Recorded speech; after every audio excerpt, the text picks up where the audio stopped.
अस्सलाम वालेकुम स्टूडेंट्स, कैसे हैं आप? उम्मीद करता हूँ खैरियत से होंगे। इस वीडियो में हम बात करने वाले हैं एक्सरसाइज 3.2 क्वेश्चन नंबर 4 की। Fill in the blanks with an appropriate integer. आपने क्या करना है, मुनासिब इंटीजर लगाकर जो आपके पास ब्लैंक दिया गया है, जो आपके पास स्पेस दी गई है, आपने उसे क्या करना है, फिल करना है। तो सबसे पहले देखें तो आपके पास क्या आ रहा है, यहाँ पर आपके पास स्पेस है multiply plus 7 is equal to -56। देखें तो यहाँ पर जो है ना, उसके आंसर में क्या आ रहा है, -56 माइनस आ रहा है। तो अब माइनस कब आता है आंसर में? जब एक प्लस का होता है, दूसरा माइनस का होता है। जब एक क्या होता है, प्लस का, दूसरा माइनस का। यहाँ पर हमारे पास एक प्लस का तो है, +7 है, लेकिन हमारे पास यहाँ पर जो है ना आंसर में क्या आ जाएगा, तो दूसरा आपके पास क्या आ जाएगा, माइनस, यानी कि माइनस यहाँ पर मल्टीप्लाई, ये आपका +7 है, और आंसर जो है ना आपके पास क्या है, -56। तो अब 7 को किसके साथ मल्टीप्लाई, अब हमने साइन का जो प्रॉब्लम था वो सॉल्व कर लिया है। अब हम जो है ना 7 को किसके साथ मल्टीप्लाई करें कि जो है ना आपके पास 56 आ जाए। तो जब 8 के साथ आप मल्टीप्लाई करते हैं तो आपके पास क्या आता है, 56। तो आपने यहाँ पर क्या लगा देना, -8। सेकंड है तो देखिए माइनस आ रहा है, इधर क्या आ रहा है, प्लस आ रहा है। तो इसके साथ क्या है, कोई साइन नहीं है। जिसके साथ कोई साइन नहीं होता वो क्या होता है, प्लस के होता है। तो प्लस कब आता है, जब दोनों माइनस के होते हैं या दोनों प्लस के होते हैं। तो यहाँ पर क्या आ जाएगा, माइनस आएगा, तभी जो है ना जाकर क्या हो जाएगा, प्लस, क्योंकि माइनस माइनस ही हमारा क्या होता है, प्लस होता है। अब यहाँ पर 3 आ रहा है, 3 को किसके साथ मल्टीप्लाई करेंगे, 30 आ जाए। तो जब हम 10 के साथ मल्टीप्लाई करें तो 3 10 ज़रा आपके पास क्या आ जाएगा, 30। उसके बाद यहाँ पर डिवाइड हो रहा है, और डिवाइड में आपके पास जो आंसर आ रहा है वो क्या है, -3 आ रहा है। और साथ जो है ना -20 को आपने डिवाइड किया है किस पर, ये हमें नहीं मालूम। अब माइनस आ रहा है, तो माइनस कब आता है, जब एक प्लस का होता है, दूसरा माइनस का।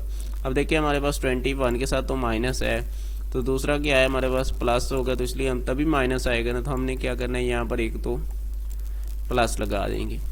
दूसरा अब किस पर डिवाइड करें, तो देखिए जब हम 21 को 7 पर डिवाइड करेंगे तभी आपके पास क्या है, आंसर 3 आएगा, क्योंकि 3 7 ज़रा 21 होता है। तो यहाँ पर क्या आ जाएगा, 7 पर डिवाइड करेंगे तभी आंसर आएगा।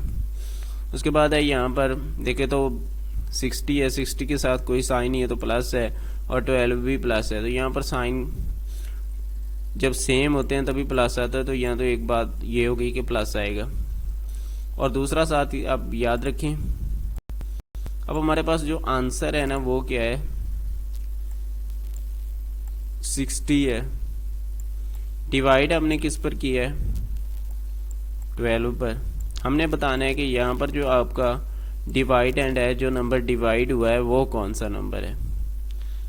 तो इसके लिए हम जब मल्टीप्लाई करेंगे ना, हमने क्या करना है, मल्टीप्लाई कर देना है 60 को 12 के साथ। यहाँ पर आपका 0 12, यहाँ पर फिर से 0 और 6। जब इन्हें ऐड करेंगे तो आपके पास क्या आ जाएगा, 720।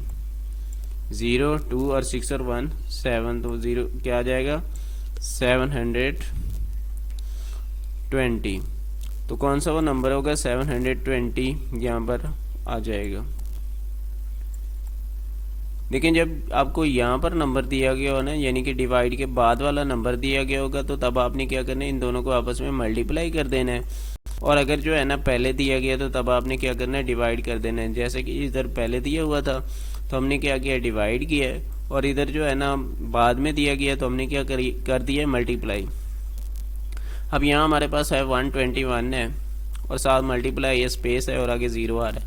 तो किसी की नंबर को जब हम 0 के साथ मल्टीप्लाई करते हैं तभी उसका आंसर क्या आता है, 0 आता है। और यहाँ पर -212 है, और इधर भी -212 है।